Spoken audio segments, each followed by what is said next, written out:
გამარჯობა, ეთერშია ქრონიკა 11-ზე, მე ქეთი ქაშაკაშვილი ვარ. საქართველოს დელეგაცია ევროსაბჭოს საპარლამენტო ასამბლეაში მუშაობას წყვეტს.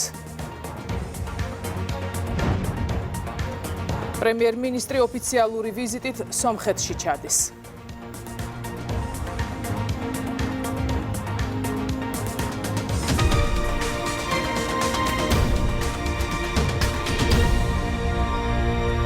მიუხედავად იმისა, რომ უფლებამოსილება დამტკიცებულია ევროსაბჭოს საპარლამენტო ასამბლეაში საქართველოს დელეგაცია მუშაობას წყვეტს. მმართველი გუნდისთვის კატეგორიულად მიუღებელია დათქმა ახალი არჩევნების დანიშვნის თაობაზე.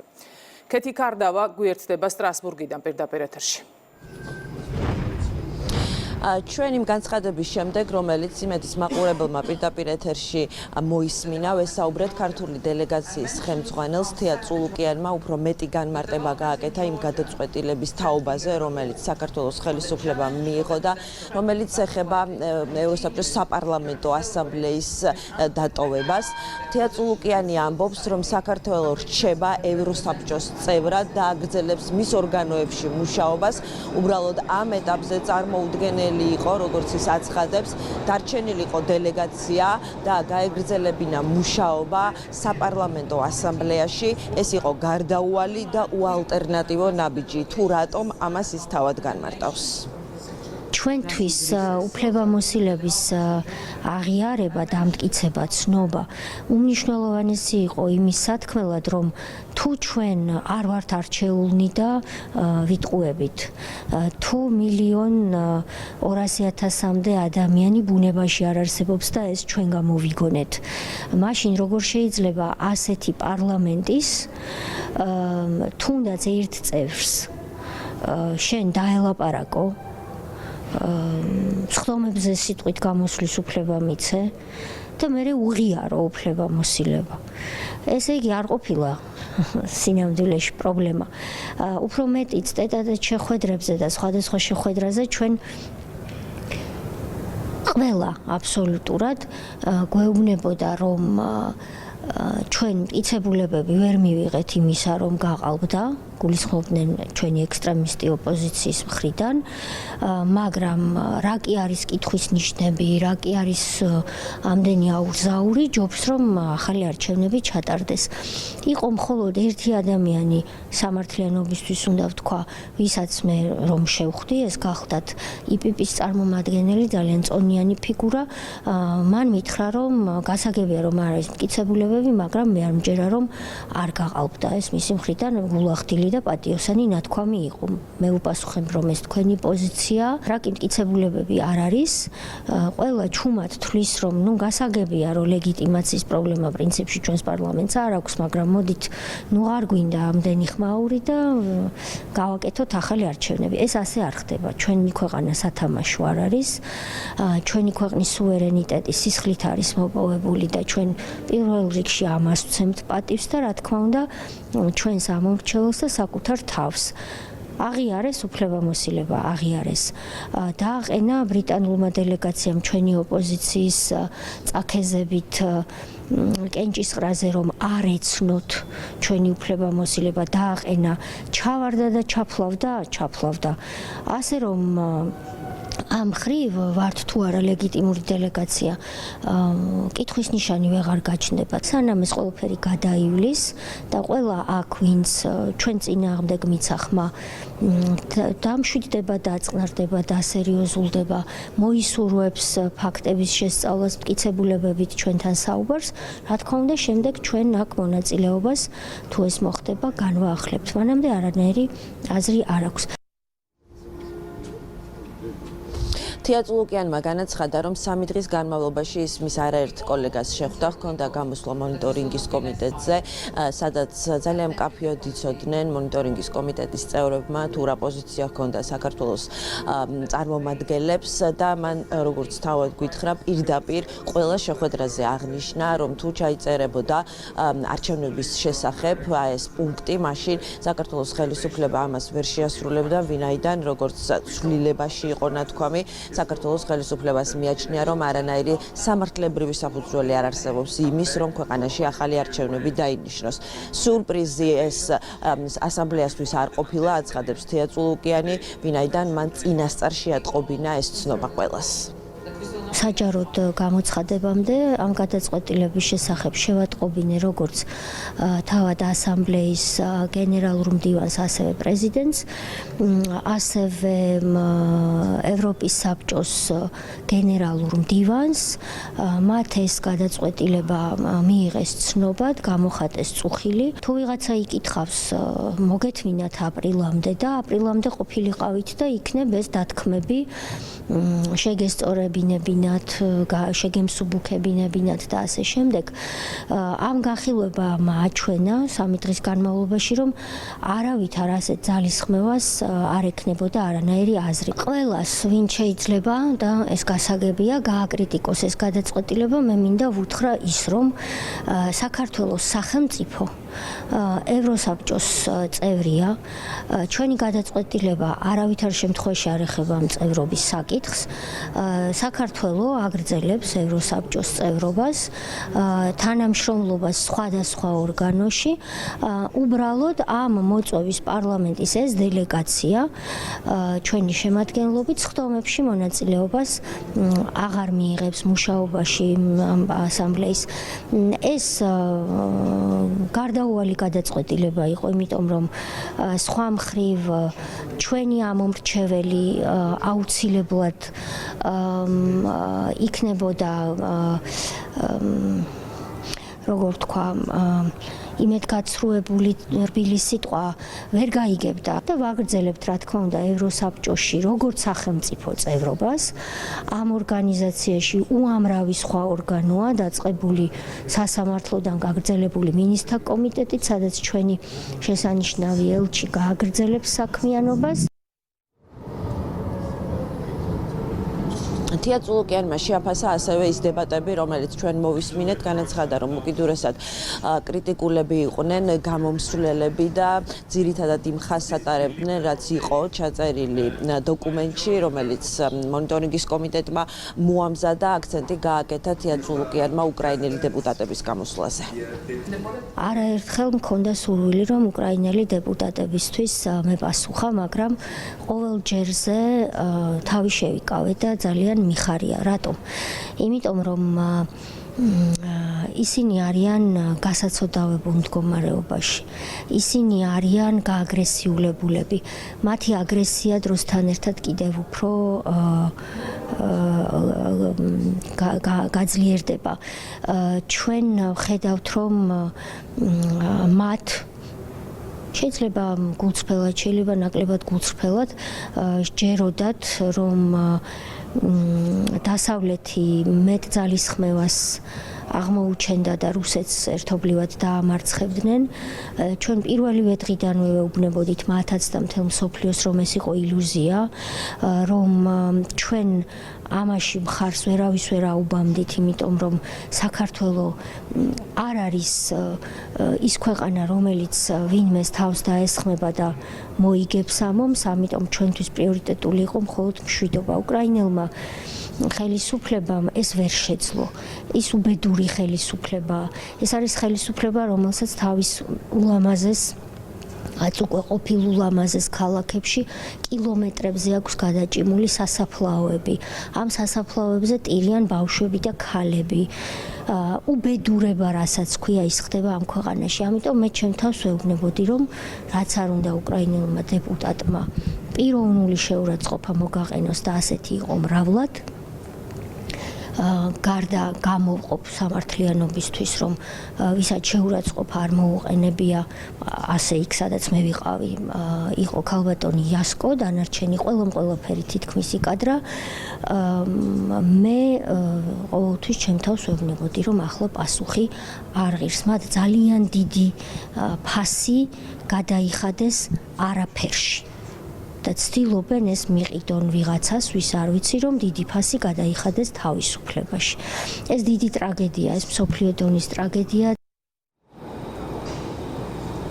თეატრულუკიანი ამბობს, რომ იმის გამო, რაც ამ ეტაპზე არის შექმნილი, რომ საქართველოს დელეგაციას დატოვებული აქვს საპარლამენტო ასამბლეა, ეს იმას ნიშნავს ავტომატურად, რომ ანულირებულია ყველა ის დათქმა, რომელიც ეწერა რეზოლუციაში. თეატრულუკიანი აღნიშნავს, რომ საქართველოსთვის, მმართველი გუნდისთვის ძალიან ღირებულია რეკომენდაციები და რჩევები უცხოელი პარტნიორებისგან, თუ კი ეს ეფუძნება სამართლიანობისა და ობიექტურობის პრინციპს, ქართული დელეგაცია სტრასბურგს დღეს დატოვებს და თბილისში დაბრუნდება.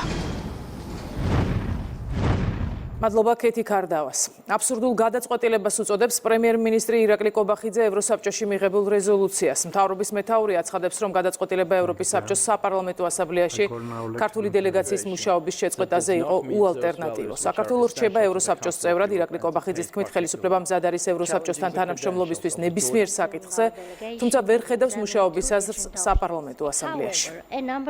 ეს გადაწყვეტილება აჩვენებს, რომ ევროპული ბიუროკრატია არის საკმაოდ ძიმე მდგომარეობაში, ეს ეხება როგორც ბრიუსელს, ისე სტრასბურგს. და ამის მორიგი გამოხატულება ეს უსამართლობა, რომელიც ჩვენ დღეს ვიხილეთ და უსამართლობაზე მეტად ეს იყო აბსოლუტურად აბსურდული გადაწყვეტილება. დაამტკიცეს ჩვენი დელეგაცია, რითაც აღიარეს არჩევნების შედეგები და იქვე განაცხადეს, რომ აპრილამდე თუ არ ჩატარდება, ასე ვთქვათ, არჩევნები, გაუქმებენ დელეგაციას ჩვენი ქვეყნიდან. ანუ გამოდის რა, რომ არჩევნებს აღიარებენ, მაგრამ მაინც უნდათ არჩევნების ჩატარება, რატომ? იმიტომ რომ წააგო ვიღაცის ფავორიტმა პოლიტიკურმა ძალამ, რასაც ქვია კოლექტიური ნაცმოძრაობა. ასეთი აბსურდული გადაწყვეტილებები აჩვენებს იმას, რომ მძიმე ვითარება ევროპულ ბიუროკრატიაში. ძალიან მნიშვნელოვანი იყო ეს გადაწყვეტილება, რომელიც გამოაცხადა ქალბატონმა თეატრულუკიანმა დელეგაციის სახელით და ჩვენი გუნდის სახელით. რა თქმა უნდა, ეს გადაწყვეტილება იყო აბსოლუტურად უალტერნატივო. ბუნებრივია, ასეთ ვითარებაში ჩვენი დელეგაცია არაპირებს მუშაობის გაგრძელებას ევროსაბჭოს საპარლამენტო ასამბლეაში. თუ შეიცვლება დამოკიდებულება ქართული ხალხის მიმართ და ჩვენი ქვეყნის მიმართ, ამ შემთხვევაში, რა თქმა უნდა, ჩვენ დაბრუნდებით ევროსაბჭოს საპარლამენტო ასამბლეაში. ეს არის მხოლოდ საპარლამენტო ასამბლეა, რაც არის იმასე ბევრად მეათეხარისხოვანი ორგანო, ვიდრე თუნდაც ევროპარლამენტი. ხო, თქვენ იცით, რომ ევროპარლამენტსაც არ აქვს რამე არსებითი დატვირთვა და ევროსაბჭოს საპარლამენტო ასამბლეა არის ევროპარლამენტზე 10-ჯერ ნაკლები მნიშვნელობის ორგანო. ევროსაბჭოს წევრად ბუნებრივია რჩება ჩვენი ქვეყანა და მზად ვართ ევროსაბჭოსთან თანამშრომლობისთვის, რა თქმა უნდა, ნებისმიერ საკითხზე. ერთადერთი, სადაც ჩვენ ვერ ხედავთ მუშაობის აზრს, არის საპარლამენტო ასამბლეა, რომელმაც მიიღო დღეს შესაბამისი გადაწყვეტილება. არ იქნება სამართლიანი მოპყრობა ქართული სახელმწიფოს მიმართ, არ იქნება საქართველოს პარლამენტის მონაწილეობა ევროსაბჭოს საპარლამენტო ასამბლეაში. რეზოლუციაზე კენჭისყრამდე სტრასბურგში საპარლამენტო ასამბლეის ხდომაზე დებატები გაიმართა. სიტყვით გამოვიდნენ დელეგაციის ხელმძღვანელი თეატრულუკიანი და გივი მიქანაძე, როგორც მათ აღნიშნეს, მონიტორინგის კომიტეტის მიერ მომზადებული დოკუმენტი, სადაც საუბარი იყო უფლებამოსილების დათქმებით ცნობაზე, არაობიექტური იყო. ქართული ოცნების მთავრობა და მისი 1,100,000-ზე მეტი ამომრჩეველი მშვიდობას იცავს და არავის მისცემს უფლებას ქვეყანაში დესტაბილიზაცია მოხდეს. ქვეყანაში, რომელიც დღემდე ოკუპირებულია რუსეთის მიერ. ქართული ოცნების მთავრობა, რომელმაც 4 სხვადასხვა სახელმწიფოთა შორისი დავა აწარმოა და მოიგო რუსეთის წინააღმდეგ ადამიანის უფლებათა ევროპულ სასამართლოში, ვერავის მიერ ვერ იქნება პრორუსულად შერაცხული. ქართული ოცნების მთავრობის შესახებ, რომელიც ამაყობს იმით, რომ ევროპის საბჭოს ქვეყნებს შორის ერთ-ერთი საუკეთესო პენიტენციური სისტემა აქვს, ერთ-ერთი საუკეთესო სტატისტიკა აქვს ადამიანის უფლებათა სასამართლოში, შესანიშნავი თანამშრომლობა აქვს მონიტორინგის კომიტეტის მომხსენებლებთან და არაერთ სხვა სექტორში საუკეთესო პარტნიორია, ვერავინ იტყვის, რომ დემოკრატიული რეგრესია აქვს, მხოლოდ და მხოლოდ იმიტომ, რომ თქვენ ზოგიერთს არ მოგწონთ ქართველი ხალხის თავისუფალი გადაწყვეტილება ქართული ოცნების ხელახლა არჩევის შესახებ. ახალი არჩევნების მოთხოვნა არის ქვეყნის შიდა საქმეებში პირდაპირი ჩარევა და საფრთხე საქართველოს სუვერენიტეტისთვის. ეს არის უსამართლო გადაწყვეტილება, რომელიც ეწინააღმდეგება ჩემი ქვეყნის უმრავლესობის მიერ გამოხატულ ნებას. ეუთოდინის სადამკვირვებლო მისიის ანგარიში იწონებს საარჩევნო ადმინისტრაციას კარგად ორგანიზებული და სათანადოდ ადმინისტრირებული არჩევნებისთვის. სხვაობა გამარჯვებულ ქართულ ოცნებასა და მეორე ადგილზე გასულ ოპოზიციურ პარტიას შორის 43%-ია. სასამართლოში დაკითხვის დროს მოწმეთა უმრავლესობამ ვერ წარმოადგინა არჩევნების გაყალბების ვერანაირი მტკიცებულება. მათი არგუმენტები მხოლოდ მესამე მხარეთა მიერ მოწოდებულ დაუდასტურებელ ინფორმაციას ეყრდნობოდა. ქართული ოცნების გადაწყვეტილებას ევროპის საბჭოს საპარლამენტო ასამბლეის პრეზიდენტი გამოეხმაურა და თქვა, რომ წუხ საქართველოს დელეგაციის გადაწყვეტილების გამო ეს საფრთხეს უქმნის დიალოგს, რომელსაც შეუძლია ხელი შეუწყოს საქართველოში დემოკრატიული სტანდარტების გაუმჯობესებას, აღნიშნა თეოდოროს რუსოპულოსმა.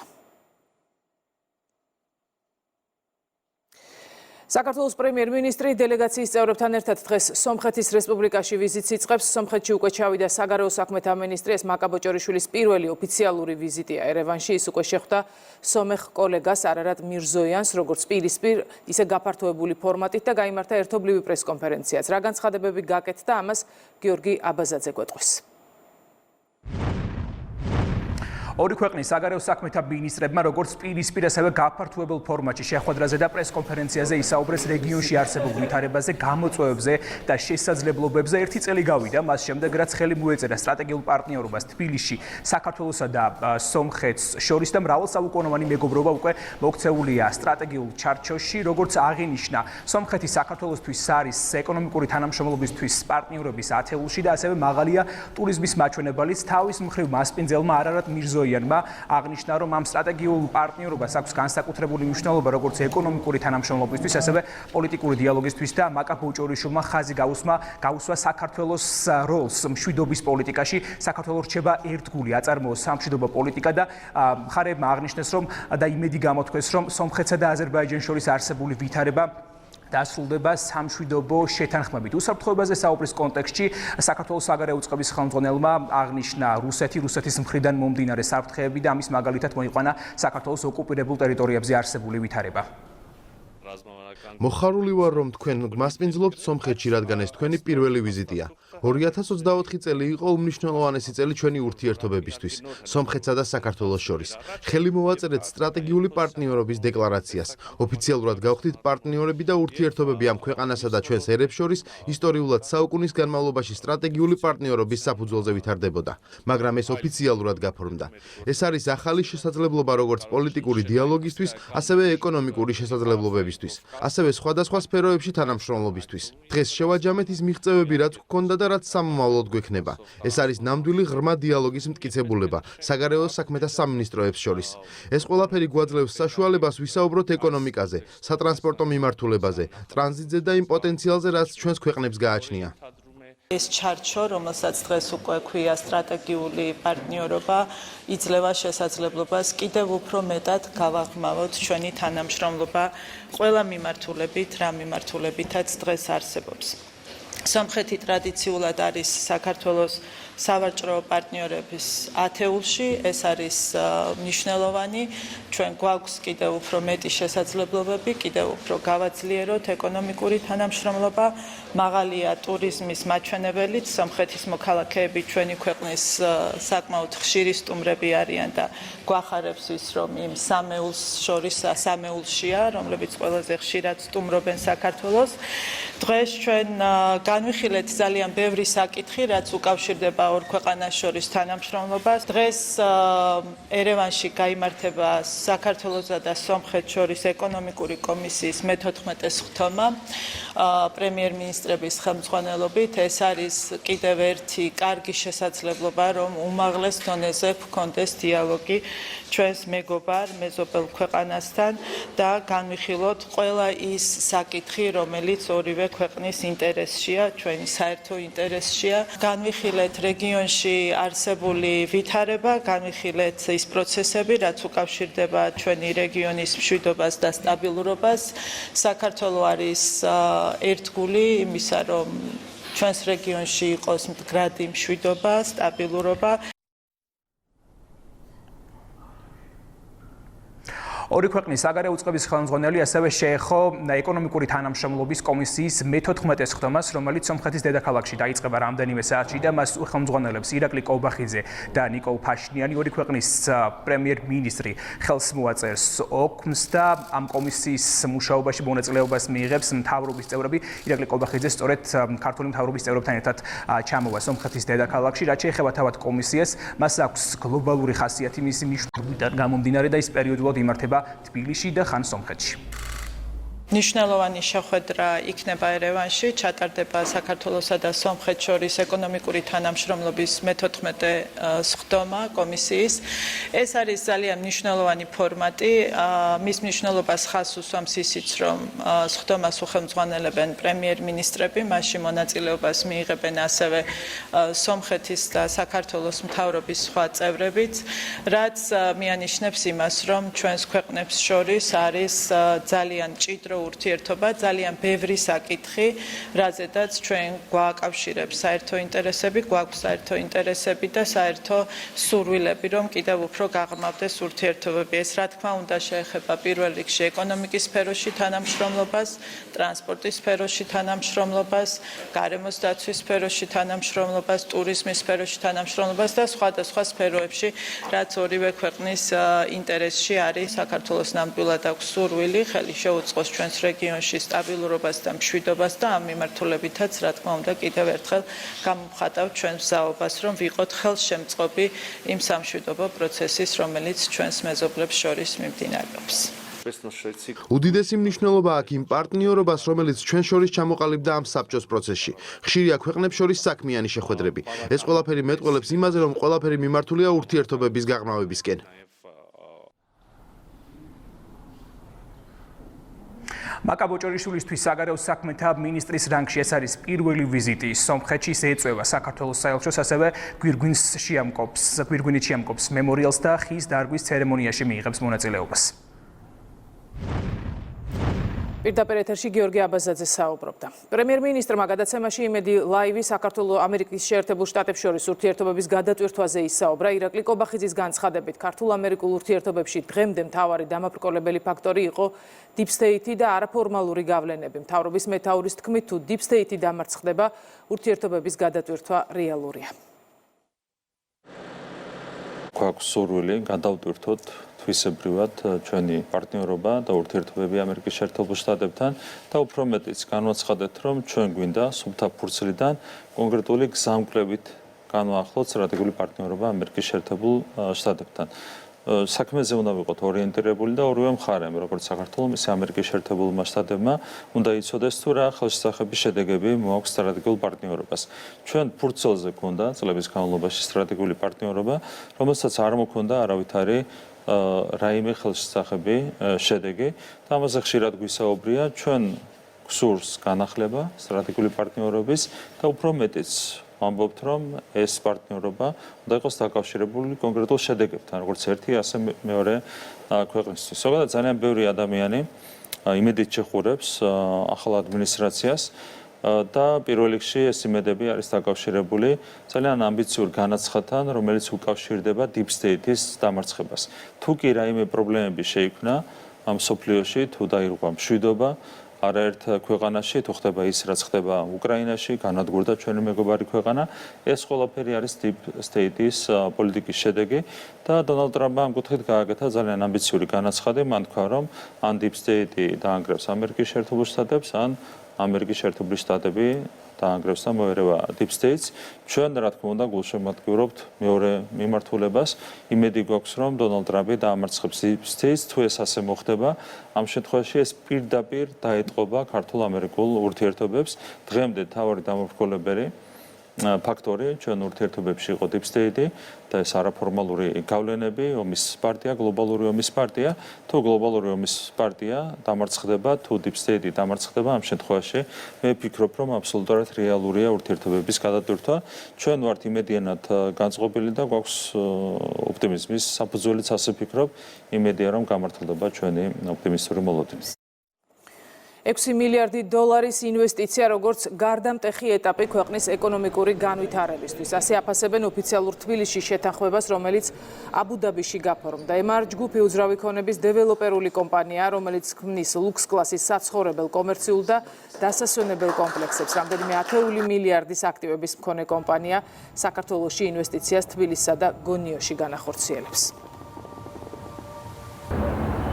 თავისი არსით ეს არის უპრეცედენტო ინვესტიცია საქართველოს ისტორიაში, ეს არის ყველაზე მსხვილი, დიდი უპირატესობით ყველაზე მსხვილი ინვესტიცია. აქ საუბარია დაახლოებით 5 წლიან ვადაზე, როცა თავიდან ბოლომდე ჩაიდება ინვესტიცია და დასრულდება პროექტი. აქ მოიაზრება არა მარტო საცხოვრებელი სივრცეები, არამედ საუბარია სხვადასხვა ტიპის ინფრასტრუქტურის განვითარებაზე, მულტიფუნქციური იქნება თავისი არსით ეს სივრცეები, აქ იქნება სასტუმროები, აქ იქნება მოლები, ასევე აშენებული, იქნება სპორტული ინფრასტრუქტურა, რეკრეაციული ინფრასტრუქტურა, სამედიცინო საგანმანათლებლო ინფრასტრუქტურა უზრუნველყოფილი და ასე შემდეგ. ძალიან დიდი იქნება გამწვანებული სივრცე, მაგალითად თბილისის შემთხვევაში 34% იქნება გამწვანებული სივრცის არეალი მთლიან საინვესტიციო, ასე ვთქვათ, სივრცეში 6 მილიარდი დოლარის ინვესტიცია 5 წლიან პერიოდში ნიშნავს იმას, რომ დამატებით ქვეყანას ექნება მილიარდზე მეტი რესურსი ყოველწლიურად ჩადებული ინვესტიციის სახით, რაც მნიშვნელოვნად დააჩქარებს ჩვენი ქვეყნის ეკონომიკურ ზრდას. სახელმწიფო ზრუნვისა და ტრაფიკინგის მსხვერპლთა დაზარალებულთა დახმარების სააგენტოსა და დასაქმების ხელშეწყობის სახელმწიფო სააგენტოს ცენტრალური ოფისის განახლებული მოქალაქეთა მისაღები გაიხსნა. ახალი სივრცე ორივე სააგენტოს სერვისისა და პროგრამების მიმღებ პირებს მოემსახურება. ახალ სივრცეში მოწყობილია როგორც ინდივიდუალური გასაუბრების ოთახები, ასევე ბავშვთა სივრცე პროექტი გაეროს განვითარების პროგრამის ფინანსური მხარდაჭერით განხორციელდა. განახლებული სივრცე არის სრულად რეაბილიტირებული და ადაპტირებული სხვადასხვა საჭიროების მქონე პირებზე, მათ შორის შეზღუდული საშუალებების მქონე პირებზე და აქვე არის ინდივიდუალური გასაუბრების ოთახები, სარეაბილიტაციო სამუშაოები გაეროს განვითარების პროგრამის, UNDP-ის და ჩვენი ევროპელი პარტნიორების ფინანსური მხარდაჭერით განხორციელდა. გაჩნდა დედაქალაქში, საბურთალოს რაიონში კიდევ ერთი ადგილი, სადაც თქვენ შეგიძლიათ მობრძანდეთ და ორი მიმართულებით, რომელიც ძალიან მნიშვნელოვანია ჩვენთვის ზრუნვისა და დასაქმების მიმართულებით მიიღოთ სერვისები, მიიღოთ სრულად ამოწურავი ინფორმაცია ჩვენთან არსებულ პროგრამებთან დაკავშირებით. სივრცეში არის ადგილი ბავშვებისთვის, არის ინდივიდუალური შეხვედრებისთვის ოთახები, გარემო არის სრულად ადაპტირებული, რომელიც განსხვავებული საჭიროებების მქონე ადამიანებზეა მორგებული. თეთრი წყაროში კულტურის სახლისა და სპორტ კომპლექსის სამშენებლო სამუშაოები მიმდინარეობს. პროექტის ფარგლებში შენობის პირველ სართულზე გათვალისწინებულია მოედანი, რომელიც გამოიყენება როგორც სპორტული, ისე კულტურული ღონისძიებების ჩასატარებლად. მეორე სართულზე იქნება ცეკვისა და მუსიკის ოთახები. პროექტი ადგილობრივი ბიუჯეტით ფინანსდება და მისი ღირებულება 3 მილიონ ლარზე მეტია. იქნება როგორც კულტურული, ასევე სპორტული ცენტრი, რომელიც უმასპინძლებს სხვადასხვა სპორტის სახეობებს, ასევე სხვადასხვა კულტურულ ღონისძიებებს. აღნიშნული ცენტრი დაახლოებით 350 ბენეფიციარზე იქნება გათვლილი, რომლის სამუშაოებიც აქტიურ ფაზაში მიმდინარეობს. ტესყაროში შენდება კულტურის სახლი და სპორტული კომპლექსი, რომელიც მოემსახურება ადგილობრივ მოსახლეობას. ხსენებული კომპლექსი დაფინანსებული ადგილობრივი ბიუჯეტით. ფოთს განაშენიანების ახალი გენერალური გეგმა ექნება. ხელშეკრულებას ხელი ფოთის მერმა და კონკურსში გამარჯვებული კომპანიის ამხანაგობა City სტუდია 9 ხელმძღვანელმა მოაწერეს. პროექტზე იმუშავებს არქიტექტურული კომპანიების ჯგუფი, რომელსაც ქალაქ გეგმარებაში დიდი გამოცდილება აქვს. პროცესში ჩართული იქნება ასევე უცხოელ ურბანისტთა ჯგუფიც. ქალაქისთვის უმნიშვნელოვანესი ხელშეკრულება გავაფორმეთ დღეს, რაც დარწმუნებული ვარ, შემდეგი წლების განმავლობაში ქალაქის განვითარებას მნიშვნელოვნად შეუწყობს ხელს. ჩვენ შექმნით ახალ ხედვას, ახალ კონცეფციას ქალაქის განვითარების გენერალურ გეგმას, რაც პირველ რიგში გამოიწვევს იმას, რომ ზოგადად დაინტერესება გავზარდოთ ჩვენი ქალაქის მიმართ. მადლობა მინდა უთხრა ქალაქის მუნიციპალიტეტს, ბატონ მერს, ბატონ საგრებულოს თავმჯდომარეს და მის მომადგენლებს, რომლებმაც აქტიურად იმუშავეს ამ კუთხით და ფაქტიურად ლომისრული ამ ხალხის დამსახურება, რომ დღეს ეს დოკუმენტი ხელმოეწერა და დაიწყო ეს პროცესი. და ფაქტიურად ის იქნება ერთ-ერთი მნიშვნელოვანი ქალაქი ჩვენს ქვეყანაში. შერიგებისა და სამოქალაქო თანასწორობის საკითხებში საქართველოს სახელმწიფო მინისტრმა აზერბაიჯანულ ენოვანი გაზეთის გურჯისტანის და სომხურენოვანი გაზეთის ვრასტანის ხელმძღვანელობასთან და რედაქციის თანამშრომლებთან შეხვედრა გამართა. სახელმწიფო მინისტრმა შეხვედრაზე სამოქალაქო თანასწორობისა და ინტეგრაციის სახელმწიფო პოლიტიკის თაობაზე ისაუბრა. ხაზი გაუსვა სტრატეგიულ პრიორიტეტს, რომელიც საქართველოში მცხოვრები ეთნიკური უმცირესობების მედიასა და ინფორმაციაზე ხელმისაწვდომობის უზრუნველყოფას ისახავს მიზნად. განვიხილეთ სახელმწიფო მინისტრის აპარატის ინიციატივით ჩატარებული ფართომასშტაბიანი დამოუკიდებელი კვლევის შედეგები, რის საფუძველზეც დავსახეთ რედაქციების საქმიანობის შემდგომი ეფექტიანობის გაზრდის გზები, რათა 20 წლიანი სამოქმედო გეგმის ფარგლებშიც მათ კიდევ უფრო უკეთესად შეასრულონ ჩვენი ადგილობრივი მოსახლეობისთვის აქტუალურ თემატიკაზე, სახელმწიფო პროგრამებსა და შესაძლებლობებზე ერთგვარი გზამკვლევის როლი. დღეს აზერბაიჯანი ეროვნული გაზეთი გურდისტანის და სომხური ეროვნული გაზეთი ვარასტანის შორის მინისტრთან ერთად იყო შეხვედრა. საუკუნის მანძილზე აზერბაიჯანი ეროვნული გაზეთი და სომხური ეროვნული გაზეთის შორის იყო თანამშრომლობა.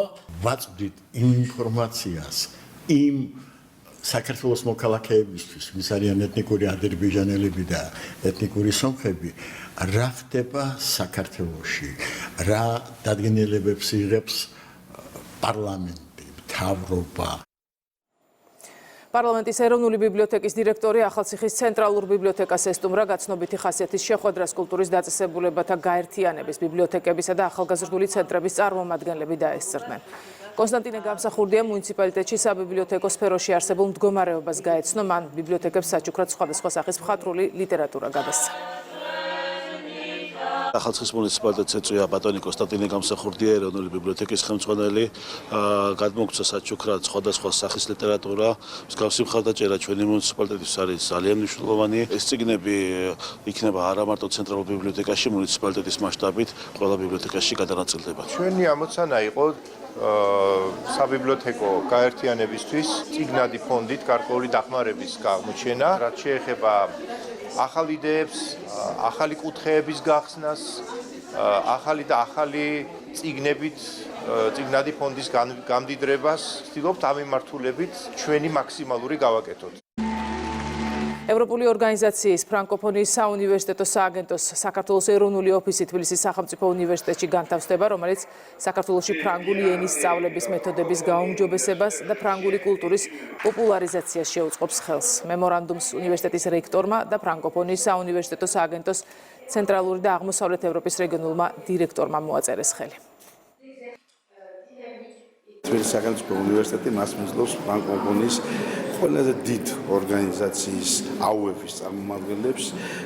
ჩვენი მიზანია ხელი შეუწყოთ უნივერსიტეტში და ზოგადად საქართველოში ფრანგული ენის და ფრანგული კულტურის განვითარებას.